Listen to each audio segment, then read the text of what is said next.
to the good old days. Let me take you back to the good old days. Let me take you back to the good old days. Oh, yeah. Let me take you back to the good old days. Let me take you back to the good old days. Let me take you back to the good old days. Let me take you back to the good old days. Let me take you back to the good old days.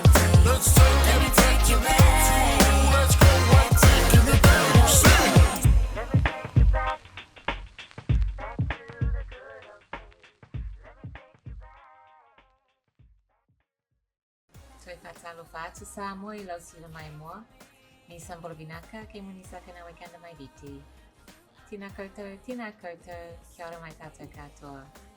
Welcome everyone to Talanoa with Tupe. Today I have a very special guest with me, Will Fleming, who is the co-director of Manava Breathing and the creator and the host of Please Blow My Mind. Will is a proud Cook Islander and we're very happy to have him here today. Kia ora, Will. Welcome to the show. Kia ora, Tupe. Thank you so much for having me. Well, you've been very intimately involved in the filming of our season, and it's a real pleasure to have you on this side of the camera with us. And I think there's a lot for us to unpack today. Yeah. So I've been a guest on your show, Please Blow My Mind, and that was a real learning experience for me. And we're going to unpack some of your process and some of the projects you've got going on today. But first, as we do with all of our guests, I'd like to situate you in the context you find yourself in. So can you please tell us about your upbringing? Yeah, sure. What a great question to start with. And it's one that I think most of us don't ask ourselves or get asked of us. So thank you for asking me. And it's a big one, right? Who do we come from? It's before why are we here type of thing. So what am I made up of? I've got these kind of two cultures, Cook Island and Kiwi, or going back before that, you know the stories of the prisoners that came to Australia. That's half of my side. Wow. So when they finished their, time, they were never offered to go home. They could stay in Australia or come to New Zealand. And so that kind of path laid out itself. And then I have this other side, which is an immigrant story of my mother traveling to New Zealand as a 3-year-old. She wouldn't see her brothers and sisters again all together for 10 years. Wow. That's how long it took for everyone to come together. Everyone got busy working and had children, and then I came along 10 years later after all my brothers and sisters. So what am I? I'm a mixture of love. I'm an experiment of hope, I guess, of the brighter side of what they were leaving the islands for. I've heard you talk about why did they leave? It wasn't just to seek stability. They had plenty of that. I think they left as part of a bigger dream, just like the original voyagers did, because what's around the corner. So I find myself at 40 years old trying to make sense of all of that stuff. And the best I've come to is that, well, we're all on a voyage, and I continue mine to ask, what's around the corner. And so I'm lucky to do that through conversation and through learning. So yeah, I guess curious would be a word that I am happy to say that's me. But what do you do with curiosity in a world run by algorithms? It's tricky. Yeah, that's a really pertinent question, I think. So your mother came here when she was 3 years old. Did she manage to retain the language and the culture? No, because she can understand, but speaking's she had to kind of purge a lot of that, because her mother didn't really kind of give her the heads up that you didn't know English. So she turned up first day of primary school, and didn't know her name in English. When the teacher said, "What's your name?" she understood name, and she said, "My name's Erita Peta," and they heard Rita, and they said, "You're Rita." Oh man. And so she still goes by Rita. She's found that identity, but I tried to carry that name on in my daughter, so that's her middle name, Mavali Erita Peta. Oh, that's beautiful. Yeah. So, look, it's interesting talking to my mum, because, like that generation who came over in the 50s, particularly the children, they just won't complain. They're tough, and to it's not such a good thing in today's society. Suppressing all of that stuff doesn't really lead anywhere well. Yeah. But there's this kind of balance where, it's like, get up, carry on, because that's all you can do. So, yeah, pretty amazing. Tough but humble, so much so, and I don't really giggle in a bad way, but she has cancer at the moment, and she's struggling her way through it, but she is so tough that she didn't even want to cause a fuss when she had pain. So it's like, how do you kind of suggest that if you hold it all in, it's actually not good for you? You've got to seek to help, not to help, but to ask. So all of that stuff gets kind of delivered to us, and we need to work out what to do with that. Yeah, I've seen quite a bit of that in our Pacific people, because we're so service oriented. We don't want to make things about ourselves, but at the same time, if you don't look after yourself when you really need that care and that support, you can't actually give from an empty cup. That's right. And I kind of sit there thinking, it's one thing to understand that, it's another thing to know what to do with it. So that information sometimes isn't so helpful when you're in the moment. That's because true. in life, like even parenting, sometimes you're not the best friend, because no one just needs a best friend. They sometimes need someone a bit tougher. And that's kind of dictated a lot of my thinking lately, which is like, we're not just one thing. People love to, we hear the phrase, we get put in boxes. We get put in boxes, we put ourselves in boxes, but the truth is, we're a bit of this and a bit of that, and we are that, from the outside and the inside out. That's us. And again, I kind of seek to understand, well, when's a good time to be it like this, or when's a good time to be like that. And I think if we can dare to explore that a bit more,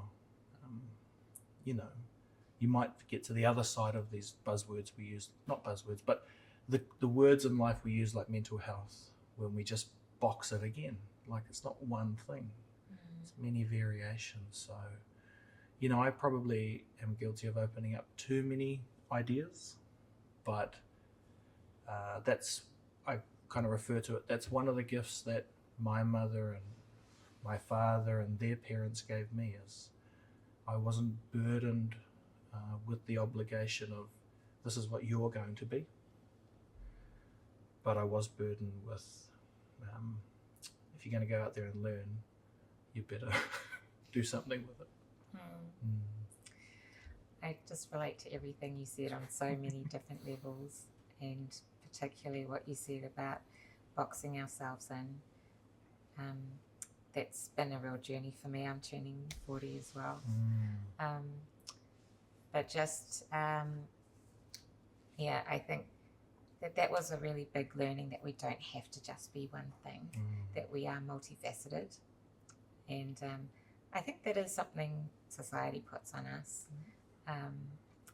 But also, I think it's, really great to see people like yourself who are doing a number of different things and not wedded to one particular thing.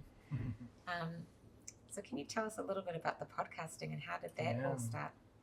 Well, it started by, I guess, like when you're quite curious and you have a bit of time to have a look at what's out there, you start to see trends. So my actual training is in media broadcasting.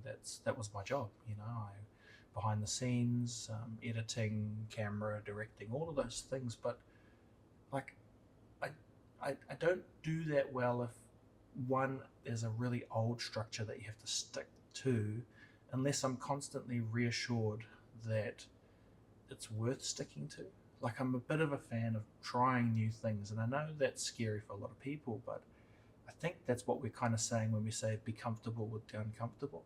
That is part of that journey. So I started seeing things in this media industry, like the rise of the YouTuber, where my colleagues would say things to me like, oh, people turning the camera on themselves is a fad.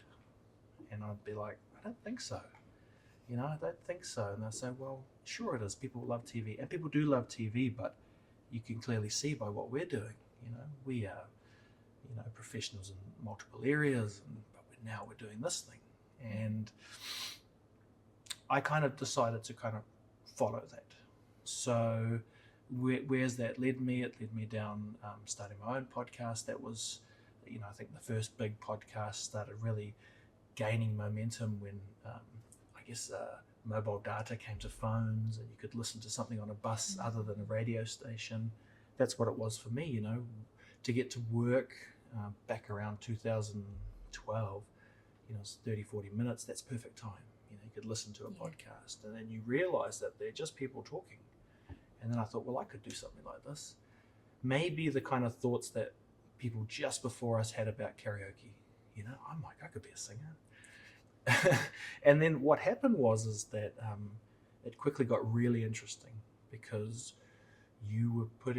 I was putting myself in front of people who were sharing all of this knowledge. And I was like, wow, if you do one of these a week, you're really going to start being exposed to ideas. And that's exactly how it was. I talked to people about the meaning of life. I didn't know really why I was doing that. I was interested in it. How do they process life? And huge, massive topics started coming out for me. Like, I would find someone who has, let's say, a real strong background in religion, and someone who was, let's say, believes in a more atheistic way. We're both talking similar. And I was like, what do we do with that? What do you do with that information? Again, it was that balance of, taken out of all of this context stuff, these boxes we put ourselves in. They were talking about meaning and hope and family and love. And I was like, okay, well, maybe there's some journey here.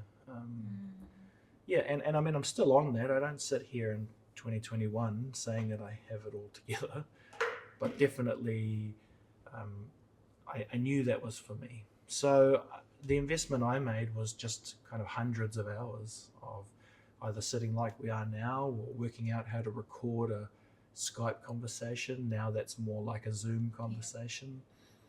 And it continues, the curiosity, and I think I said to you a little bit off camera, the beauty of reaching a level where we're talking, we know we're being recorded, but the power of talking, we can still get to a really cool place. And it's somewhere in this middle zone of, it's kind of like a movie, because we know it's not quite real, but it definitely is. And so I kind of 100% back that style of content. Like, just to tie it back to my other media industry, I just want everyone to know that when you see this on like television, when it's a real big production, we've got earpieces in our ear, we're being told what to say, we're sometimes reading from a script the whole time. But what me and you are doing right now, and what we're all doing, is it's just like living in that moment. You're trying to keep me afloat, I'm trying to keep you afloat.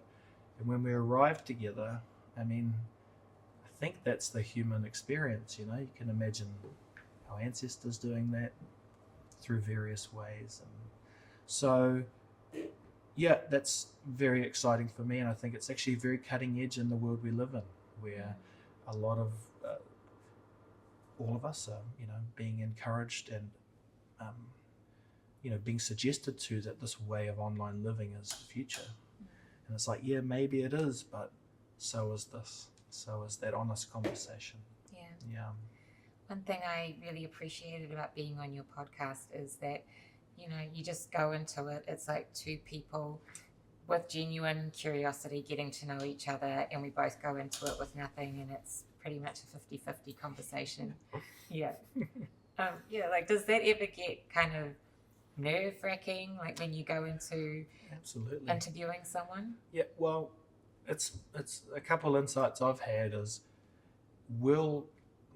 just like when you're representing yourself inside your business or as a parent, you'll give the best of yourself sometimes to people who are outside of your main circle. So all of my podcast guests would probably sound, very competent, very polite, very nice, come up with these amazing, not amazing, but you know what I mean, something in that realm. Whereas some of the feedback at home is, hey, man, why are you so polite to everyone else? And we get the scraps. So I've been trying to see if I can formulate a zone where I'm at least most of that guy that is on the podcast and, somewhat a nice person at home. Now, I think I am a nice person at home, but I think what happens is you give like today, for example, for you, a lot of hours, a lot of thinking. So tonight you got to make sure there's a bit of mum and a bit of you left over. And I think that's not so easy to balance. That's just a learning process. But I've kind of used that realization and, put that into some of the stuff I'm doing now, which is like, well, if you're stressed, how can you calm down? Maybe I need to have a technique which, once I finish a podcast, it's a couple quick, slow nasal breaths and then back to family. Yeah. So, but it's like, again, it's a huge gift. I get to do this, right? It's not like there's plenty of people who come home from work and it's really hardcore and they have a reason to be stressed, chronic stress type stuff. And so, I guess I say it in the,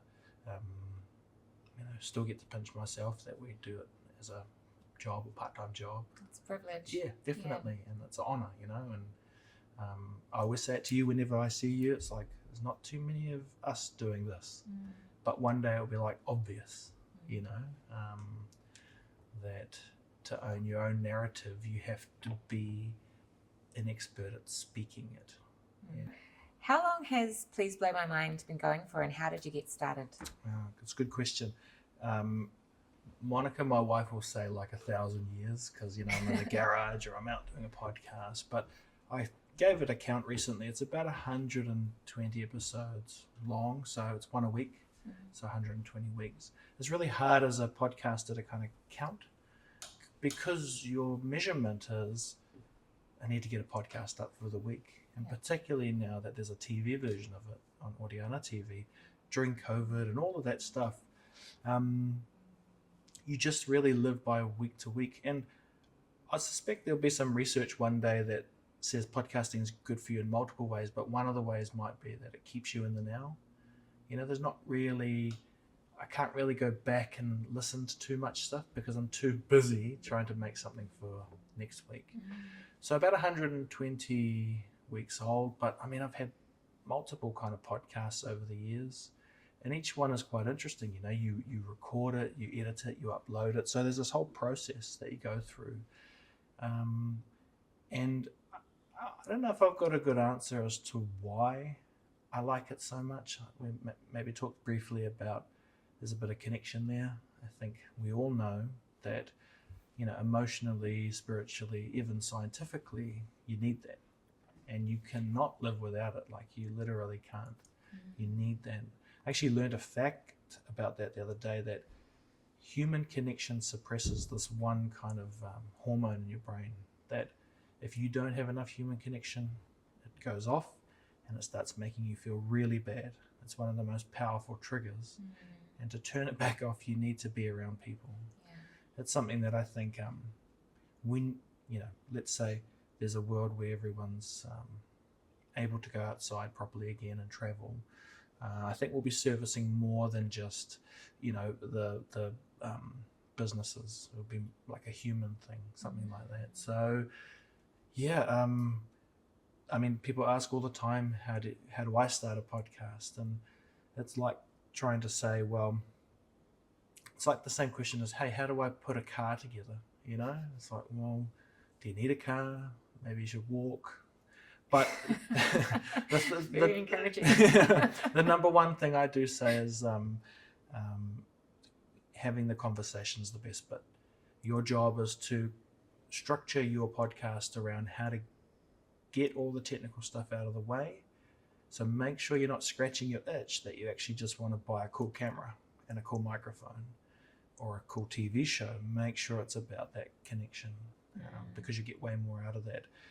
Well, probably 9 out of 10 people who start a podcast will only do 3 episodes because it's really hard. Because after the 40-minute or whatever, you got to edit it. And then the question is, how do you edit? So, but it's never been a better time to do it. You know, data is cheaper, so uploading is, easy. We've got good internet speeds here in New Zealand. And my probably biggest bit of advice is don't get caught up on the technical.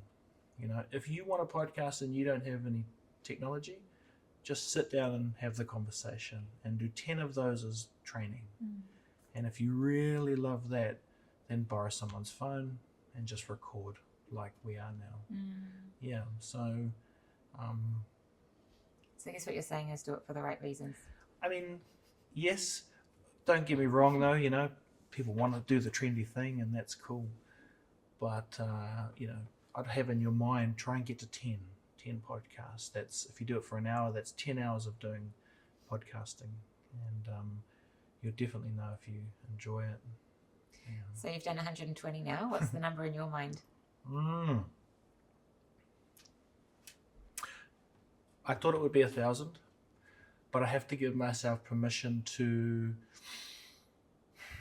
I think when I gave myself 1,000, I was really saying you've got 1,000 chances to find something. And I reckon it really only took 5 or 6 before I started recognizing those themes, the themes that are really leading me on my next phase, which is, trying to understand stress, anxiety, but doing that through not an app, through breathing and not meditation, but really putting yourself in a mode where you might be calm. I think that most people would think it's very logical that, let's say you get a paper cut, or you cut yourself or you hurt yourself, that all the resource goes to that area and your body fixes itself, right?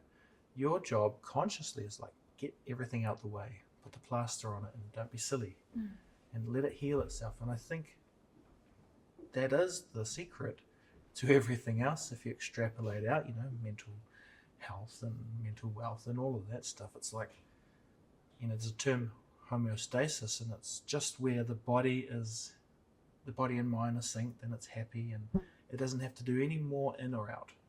It's just in a calm, happy place where it can heal the cells and rest. Problem is, hardly any of us can get to that in our busy world. The sun goes down, but the lights on the roads turn on, our lamps turn on, our devices brighten. TV structured to give you the most interesting things at 8:30, just as your circadian rhythm's trying to calm down. So we're hacking it, but we're hacking into it, And I wouldn't have really come to those realizations if I said my goal is just 1,000 podcasts. I have to be brave to say sometimes it's okay to pivot a bit more. And I guess what I'd say as a long answer to your question is I'd be okay if I did 120 podcasts and I kind of take that hat off and go down this next journey. And when I come back to that, maybe it's a whole different podcast about, or maybe there's no podcast. Maybe my lesson was to use that to find a different connection, and I should treat it like everything's being recorded, but maybe it's not. Yeah. So do you have a particular theme or a particular way of choosing the guests or inviting the guests? I would like to say I'm strategic, but I'm not. I'm feeling based. I probably don't say in my mind I'd like to talk to that person, but I get an instinct that, that's an interesting person to talk to. I mean, it's not always right. There's been guests that I've had feedback from friends like, hey, did you know about that person? I'll be like, no, they didn't come across like that, But isn't that the human experience too, right? Like, we're all quite different. So no, I just think that would be an interesting person to talk to.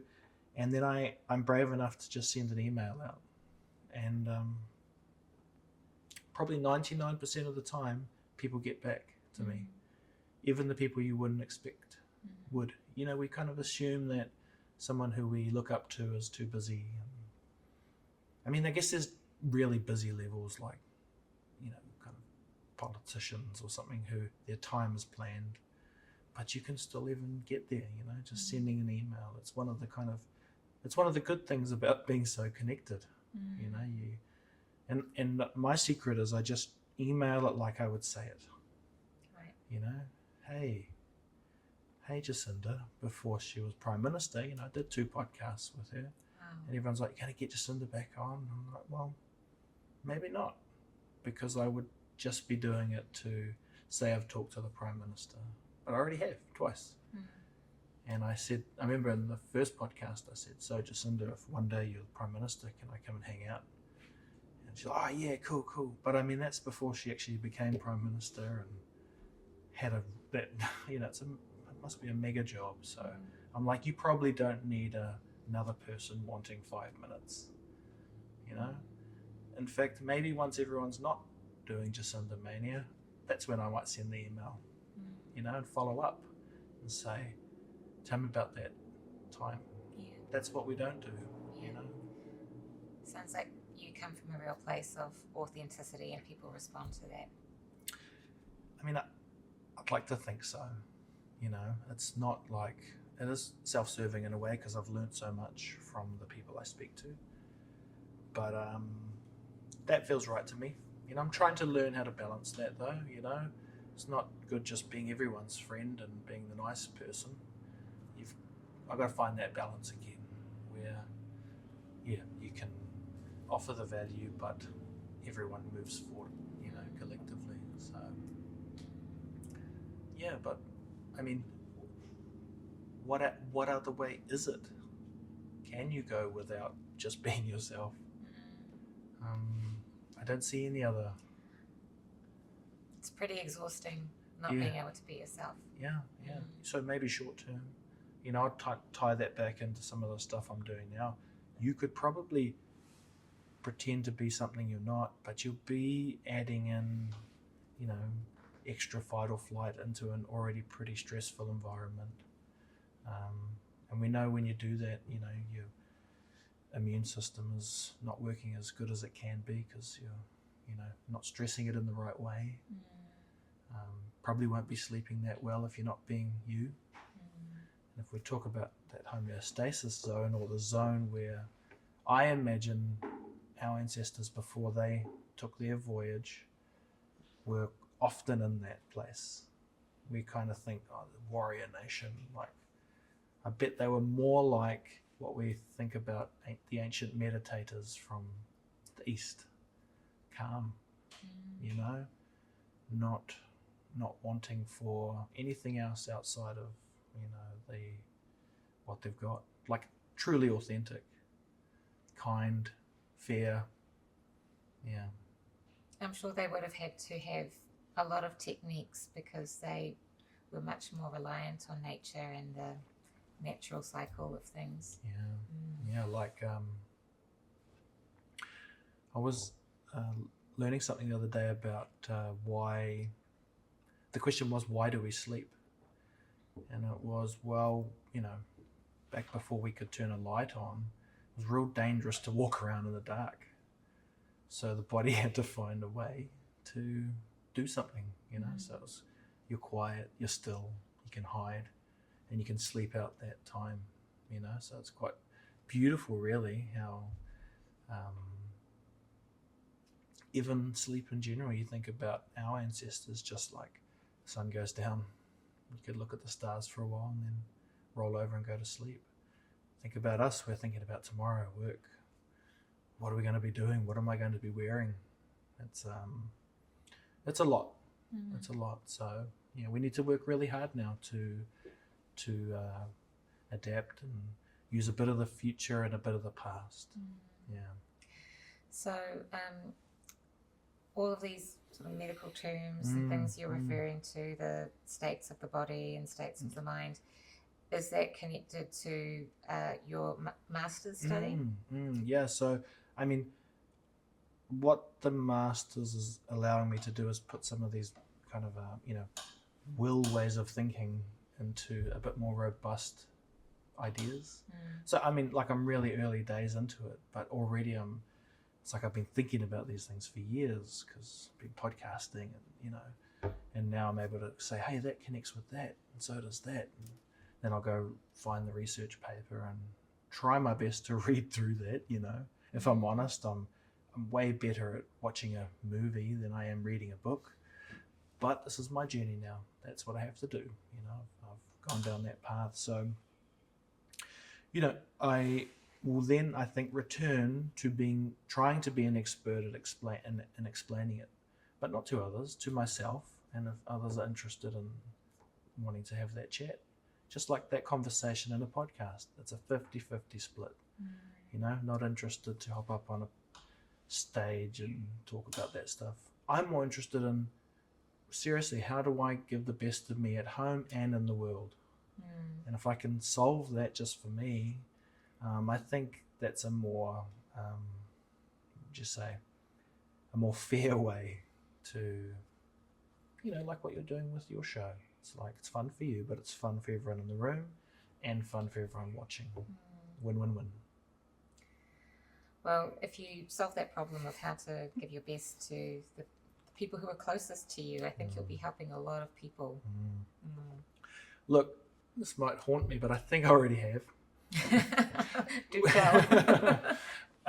And like, one of the best ways that you can be the best you can be is by not being, like, if you think about yourself, you've got like heard of fight or flight, but there's an opposite side to fight or flight, and not that many people know what it's called. It's called rest and digest.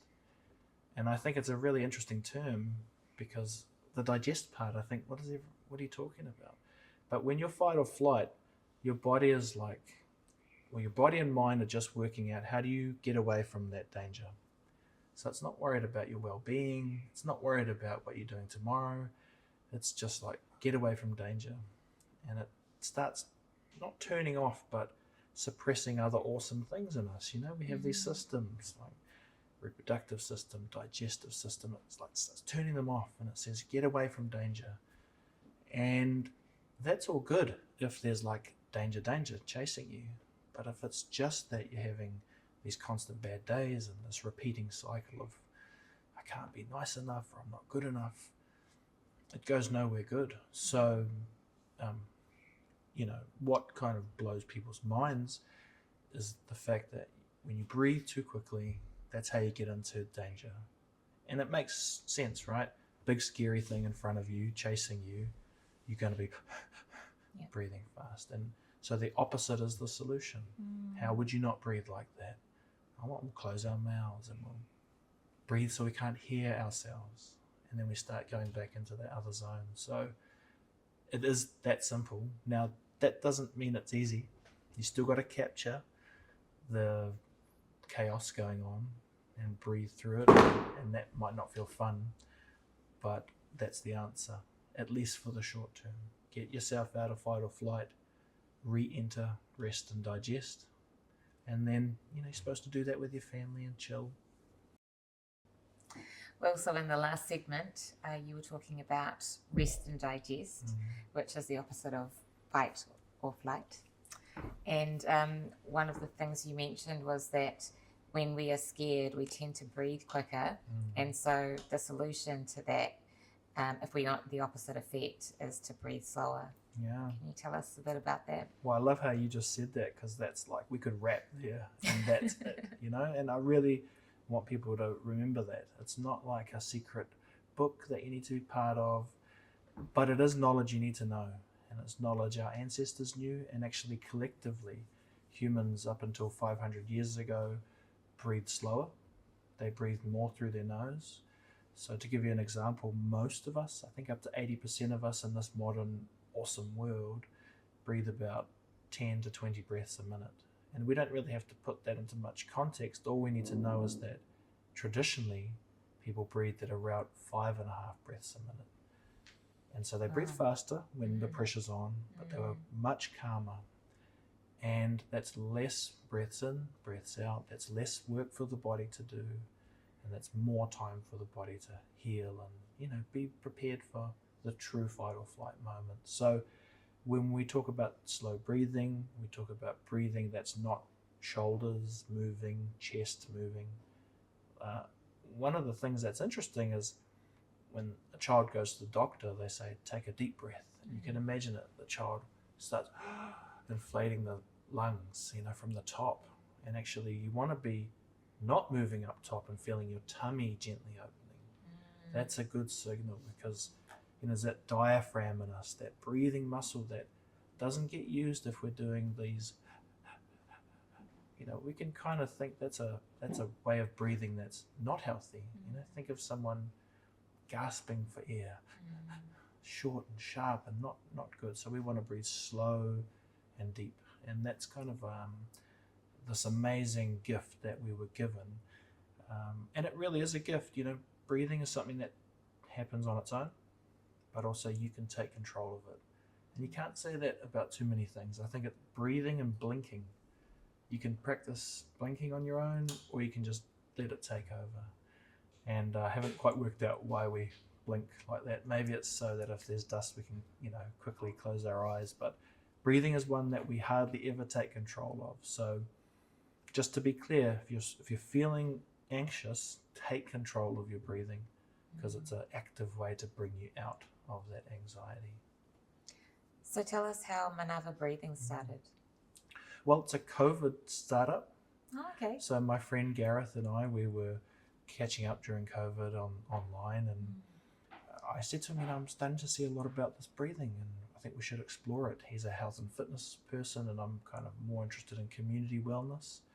And so we really started going back and forward, and I'd been kind of exploring, words for breathing and Cook Island language, and I came across this word Manava, which is not just a Cook Island word. It has many meanings in the Pacific, but its central meaning is core.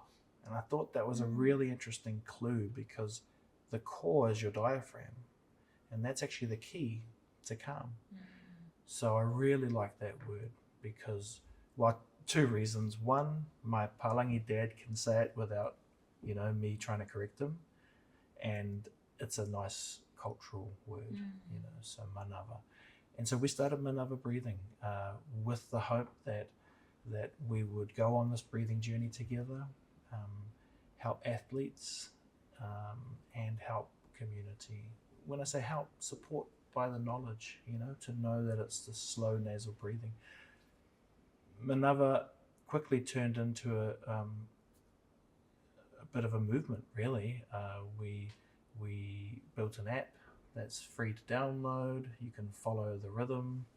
It's based on 5.5 seconds breathing in your nose and 5.5 seconds breathing out. And you do that for 5.5 minutes. And so 5.5 is a key number for us, because some of there's a research paper done where they worked out that a lot of the traditional prayer, hymn, chants from the ancient days all made us talk or sing at a rate of about 5.5 breaths in and 5.5 breaths out. Some of the Bible talks about, God gave life through the nostril. So I started putting these clues together a little bit. I felt like, Tom Hanks in one of those movies. I was like, I could start seeing these things, and, too much time at home and COVID, but I was really searching because I didn't like COVID. I'm a creative. I work being out with people and capturing on camera and audio, and I was at home. So I liked the family stuff, but I would have just liked to be at home. Yeah. I didn't want to go to Zoom meetings and stuff like that. And so I kind of sat with that feeling, and I thought, if we're going to continue down this path of pandemics, I want to be able to do something I want to Zoom for a reason, right? And I have done that now. I'm Zooming with people, and we're doing breathing together. And I love it because we're not even talking. It's just a Zoom connection, and it's a lot of in and a lot of out. Wow. And then it's like, see you later. You know, like I want to cover important things in person as nature designed us to do. So I did the probably second most used word in COVID, which is pivot. And I pivoted and I took some big punts by moving slightly away from my dynamic skill set, which is hugely in demand in COVID times. You know, how do you record? How do you sound good on a microphone?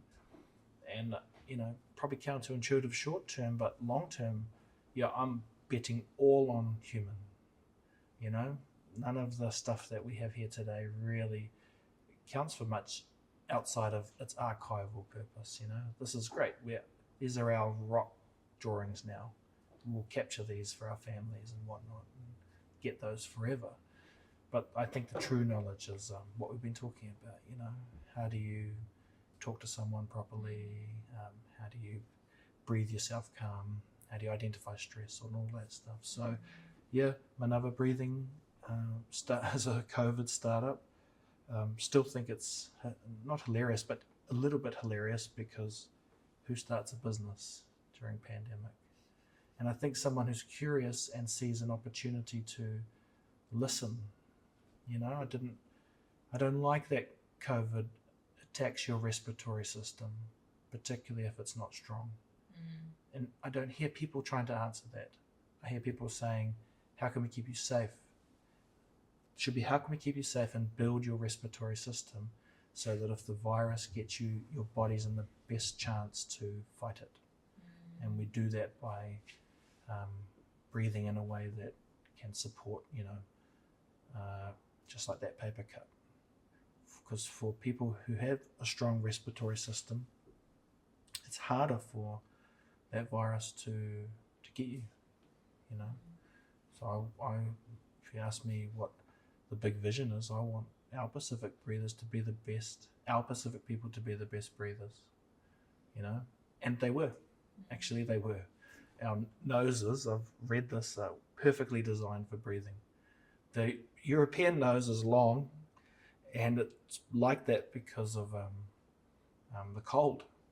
Ours has these beautiful nostrils, and I say that not in no silliness, like it's really designed to get large amounts of oxygen.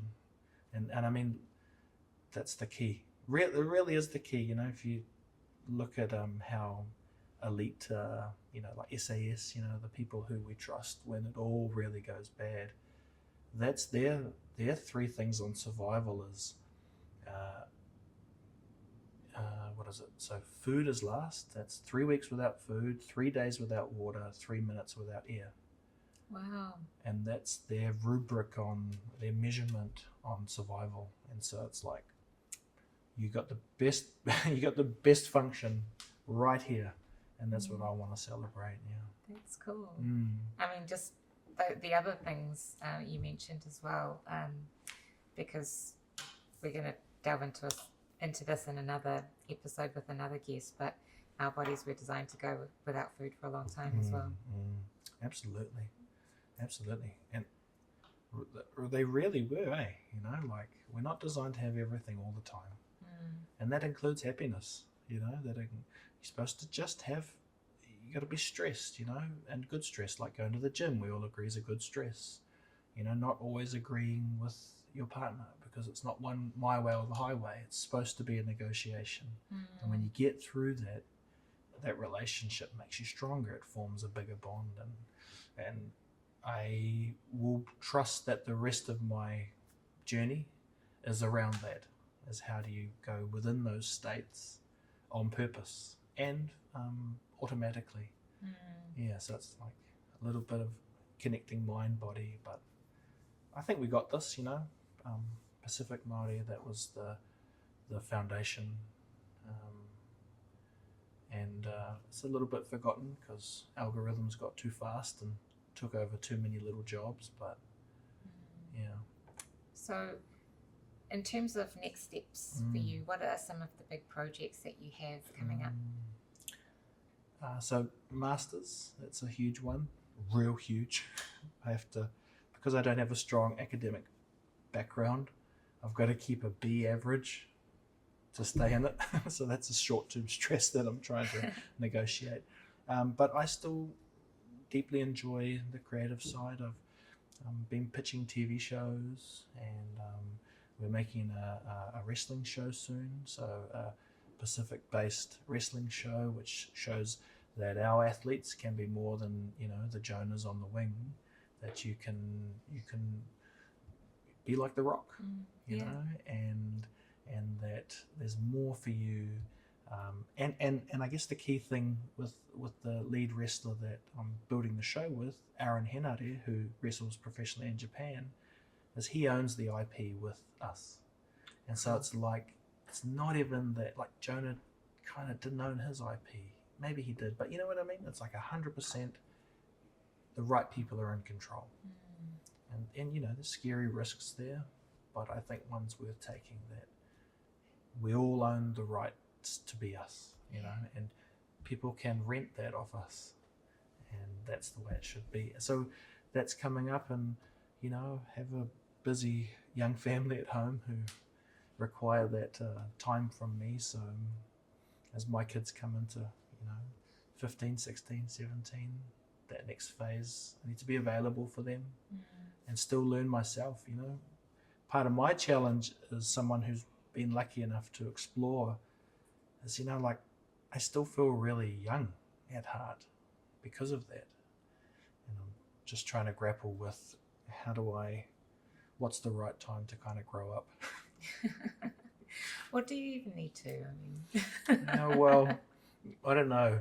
It feels like when you're doing your masters or beyond, there's a certain expectation on you, you know. Yeah, like I really like wearing shorts, but I do a lot of teaching at the moment. And someone said, maybe you should wear pants. And I said, my initial instinct was like, who the heck are you to tell me? But I thought, you know, it's all right. I don't want to pick a fight with everything. I'll just wear pants. Yeah, I think you do. I suppose that is quite a grown-up skill, is learning how to pick your battles. And that's something that's important, like for yourself, because you want to really be putting your energy into the things that matter. Yeah, it's a negotiation, eh? Otherwise I don't know if it's a real thing, but I heard this tale about, you know, you think about the old dragon slayers, and there's this idea that just don't go after everything, because one day you'll be the old person just outside swinging their sword around when there's no dragon. Otherwise everything becomes a dragon. And I just like, maybe it's not such a good example, but for me, I like the idea that just put it down, you know. And I think in this world you could constantly look for dragons. And I don't know, pants is fine. You know, and then I can go home and put shorts on. If I really want to wear shorts, wear shorts. But what am I servicing if I'm not thinking of something? You know, just leave that for now.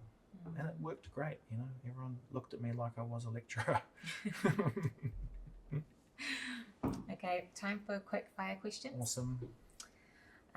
So what movie can you watch over and over again and not get sick of? So any of the Superman films. I'm a child of the 80s.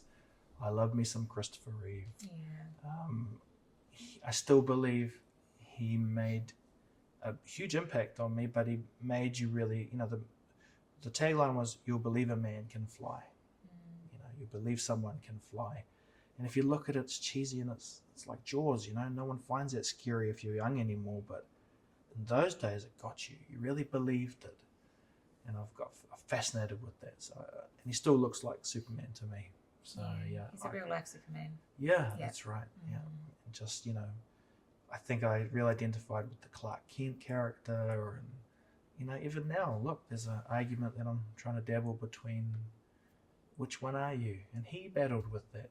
So I like that even in a movie where a man wears undies outside of tights, there's some real deepness there that's why I can watch it. I can watch it over and over. And it's got a great musical track, you know. Dun, dun, dun.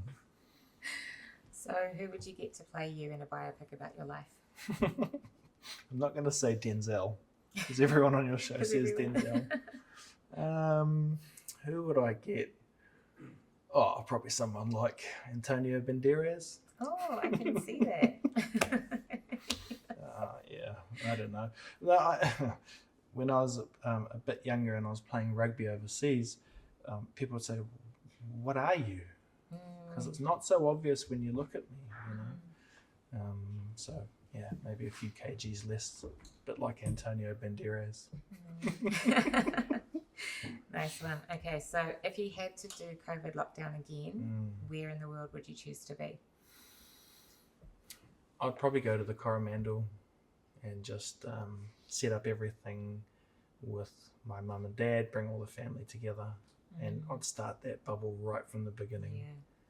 And I'd be extremely tough on managers, and I'd say, only give work if you think that it's offering value, or what's your policy on us being healthy at home? What is 8 hours to you in the measurement of work? What do you find valuable in a pandemic? Research will come out, but crazy time. Yeah, I think we proved over lockdown that we can be really productive Yeah, over lockdown. Absolutely. Yeah, and we also proved that it was hard to turn on and off. Yeah. That the ding on the computer meant way more at home when you heard it. You know, what's that? Yeah, because people trying to be like ultra responsive. Yeah, it's and we're not out of it. you know, we're together, but we're not out of it, and so And lastly, with the experience that you have now, what would you like to tell your younger self? I kind of not too much of a fan looking back, because it's not that I don't want to, it's just we've got enough to think about now and forward. So I'll tell myself now, because I still think I'm young enough, that it's okay not to know every single thing. It's okay to believe in something more, even if you're not too sure what that is. And you don't carry the world on your shoulders. It's not your job. Your job is to find the groove and hop in it. And so not everyone will enjoy that, and that's not all your problem. You were given a gift just by time and love, and if you've got that gift, your job is to scale that up and see where you get to. And I'd also say it's not your job to even arrive anywhere. You don't have to win, you know. Just your journey is not guaranteed, but it's a worthwhile venture anyway. Wise words to live by. Before we end today, would you mind giving us a demonstration of Manava Breathing? Yeah, absolutely. I'd really like to do that. So I guess firstly I'd just invite everyone to follow along, from crew, people watching at home. A couple things. We're breathing through our nose, so if you can, breathe through your nose, keep your mouth closed. You're welcome to put a hand on your tummy, and what you should gently feel is your tummy expanding and contracting, and to not feel your shoulders moving. So as you kind of follow me through, what we'll do is we'll just breathe through our nose in, and we'll breathe out through our nose. And let's just do that one more time. In, 2, 3, 4, and breathe out. 2, 3, 4, and just relax. Feel the air coming in, feel it coming in your nose and deep into your belly. 3, 4, and gently out. If you feel like closing your eyes, go for gold. Bring it in your nose and breathe out. Feel your tummy on the in, breathe in, feel it gently expand, and breathe out. 2, 3, 4, and breathe in. 2, 3, 4, breathe out. 2, 3, 4, softly in. 2, 3, 4, and breathe out. 2, 3, 4, and breathe in.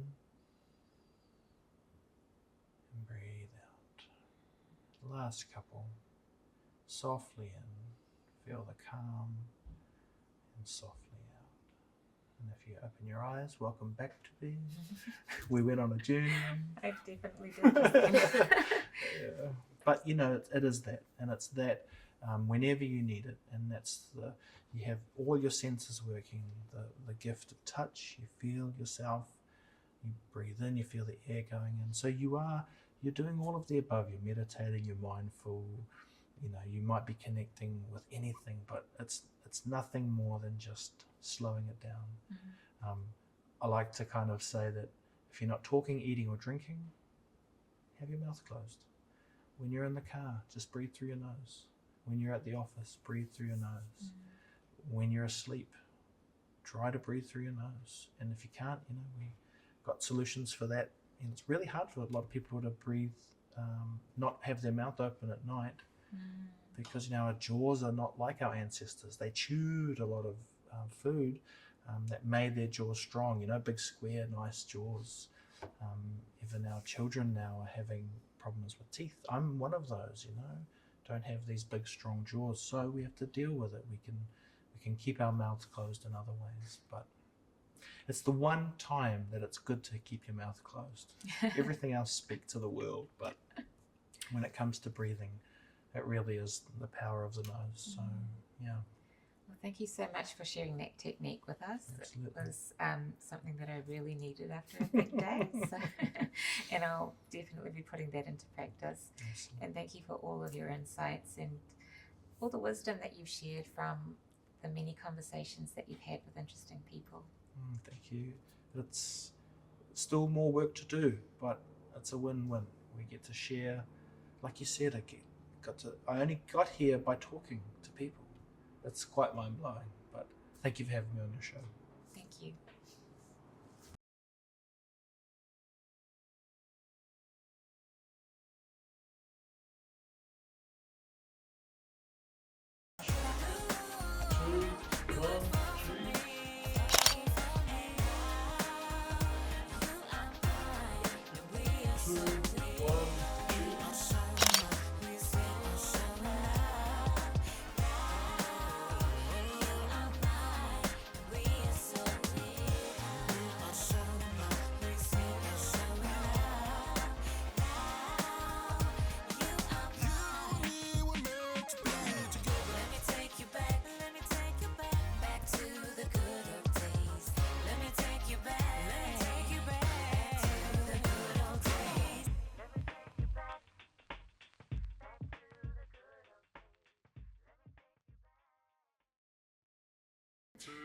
Choose.